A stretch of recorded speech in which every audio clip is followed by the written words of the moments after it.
В городской администрации прошло 31-е заседание Совета округа, в котором приняли участие 17 депутатов из 20 установленных. Один из парламентариев – новый. Интинским местным отделением Коми-регионального отделения Всероссийской политической партии «Единая Россия» по единому избирательному округу выдвинута Галина Терентьева. Напомним, на прошлом заседании Совета досрочно были прекращены полномочия депутата 4-го созыва по единому избирательному округу Юрия Латкина. Парламентарий подал в отставку по собственному желанию. Вакантный мандат передан Галине Терентьевой. Перед началом сессии зарегистрированному депутату было выдано удостоверение. На основании постановления территориальной избирательной комиссии города Инты от 22 апреля 2024 года номер 23/75 о передаче вакантного мандата территориальная избирательная комиссия города Инты постановляет зарегистрировать депутата Совета муниципального округа Инта Республики Коми 4-го созыва Терентьеву Галину Александровну, единый избирательный округ, территориальная группа номер 7 на территории МОГО Инта, территориальная группа номер 7.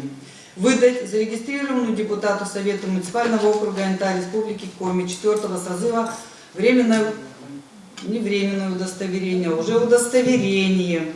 Настоящее постановление разместить на официальном сайте территориальной избирательной комиссии города Инты.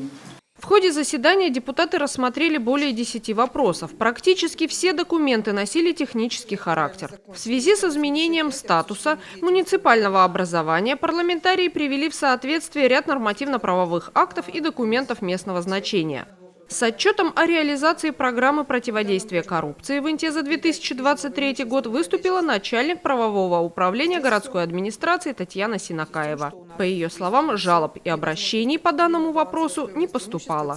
Депутат Дмитрий Еременко, председатель постоянной комиссии по социальным вопросам Совета округа, предложил коллегам обратиться в Министерство здравоохранения Республики Коми с просьбой выделить средства на ремонт одного из зданий ЦГБ.